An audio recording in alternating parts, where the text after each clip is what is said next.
Hello, welcome 9th class students. और आज के हम क्लास में एक टॉपिक स्टार्ट कर रहे हैं जो चैप्टर नंबर 3 है एनसीईआरटी का, कोऑर्डिनेट ज्योमेट्री। Chapter number 3। देखिए, इस चैप्टर का ना इम्पोर्टेंस बहुत ज़्यादा है। क्यों ज़्यादा है? क्योंकि अगर इसके कॉन्सेप्ट क्लियर हो गए तो हम नेक्स्ट चैप्टर जो कि है linear equation in two variables को अच्छी तरीके से सॉल्व कर पाएंगे। अब देखिए, क्या होता है कोऑर्डिनेट ज्योमेट्री। ये टॉपिक जैसे नाम बता रहा है, कोऑर्डिनेट ज्योमेट्री। अगर हम बात करते हैं, मैंने आपसे अगर कहा कि भाई आपको दिल्ली जाना है, तो इस क्वेश्चन पे कुछ बच्चों का सवाल होगा, सर कहाँ से जाना है, कहाँ से जाना है। फिर कुछ बच्चे ये भी कह सकते हैं कि सर जहाँ पे हूँ मैं वहीं से जाना है क्या। तो इन दो बातों से एक इंटरफेरेंस आता है, एक इन्फेरेंस आता है। सॉरी, इंटरफेरेंस नहीं, इन्फेरेंस। मतलब निष्कर्ष क्या निकलता है कि किसी भी पॉइंट को लोकेट करने के लिए हमें एक रेफरेंस पॉइंट की जरूरत पड़ेगी, हमें एक रेफरेंस पॉइंट की जरूरत पड़ेगी। और वो रेफरेंस पॉइंट ही हमें क्या कहलाएगा, ओरिजिन या बेस पॉइंट। तो इस चैप्टर में हम पढ़ रहे हैं आज कि कोऑर्डिनेट ज्योमेट्री है, और this is only use for the location of a point, to locate a point, particular point, to find out the position of a point on map और सब अदर स्पेस। तो अब देखते हैं इसमें। देखिए, मैंने क्या करा है यहाँ पे कि दो एक्सिस ले ली है मैं, एक वर्टिकल और एक हॉरिजॉन्टल। तो वर्टिकल एक्सिस को स्पेशल नेम दे दिए ऑर्डिनेट, और हॉरिजॉन्टल एक्सिस को नाम दे दिए एब्सिसा। अब जहां दोनों एक्सिस मिल रहे हैं, जहां दोनों एक्सिस इंटरसेक्ट कर रहे हैं, इट इज कॉल्ड ओरिजिन। तो ये हो गया ओरिजिन ओ। अब ये ओरिजिन ओ हो गया। तो इस ओरिजिन से ऊपर देख रहे हैं तो वाई एक्सिस प्लस में, तो हम जनरली ऐसे भी लिख देते हैं प्लस का वाई एक्सिस। इससे नीचे है तो माइनस का वाई एक्सिस। ओ से लेफ्ट में है तो नेगेटिव एक्स एक्सिस, और ओ से राइट में यानी ओरिजिन से राइट में तो प्लस का एक्स एक्सिस। अब दो बात का ध्यान देना है कि जब भी किसी पॉइंट को लोकेट करेंगे वो रेफरेंस पॉइंट से लिया जाएगा, हमेशा किस पॉइंट से, रेफरेंस पॉइंट से। और जब भी किसी पॉइंट को लोकेट करेंगे तो दो उसके कोऑर्डिनेट्स होंगे, एक एक्स का और एक वाई का। फिर क्या है कि जब भी किसी पॉइंट को हम लोकेट कर रहे हैं तो पहले एक्स को रिप्रेजेंट करेंगे फिर वाई को।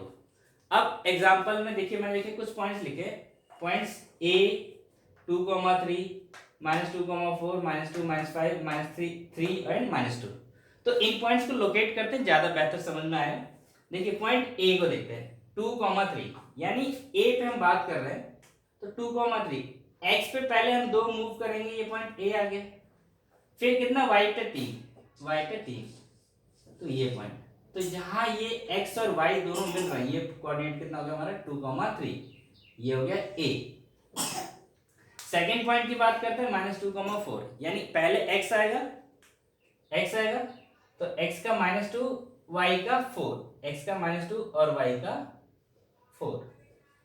तो ये कोऑर्डिनेट हो गया हमारा बी कोऑर्डिनेट।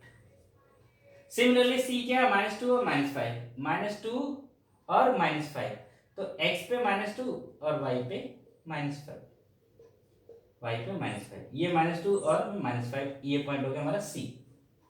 लास्ट पॉइंट है 3, -2, तो x पे 3, 1 2 3 एंड ये -2, तो ये हो गया 3, -2, ये डी पॉइंट। अच्छा, ये चारों पॉइंट्स तो हमें बहुत क्लियर हो गए। अब अगर मैं कुछ और पॉइंट्स इन पे लिखता हूं और उनको पूछता हूं कि उनके कोऑर्डिनेट्स क्या होंगे, तो क्या समझना। देखिए, सपोज कर लिए मैंने एक पॉइंट ऐसे लिख दिया ए, ये पॉइंट हो गया ई, ये एक पॉइंट लिख दिया मैंने एफ, और एक पॉइंट ये लिख दिया मैंने जी, और एक पॉइंट ये लिख दिया मैंने एच।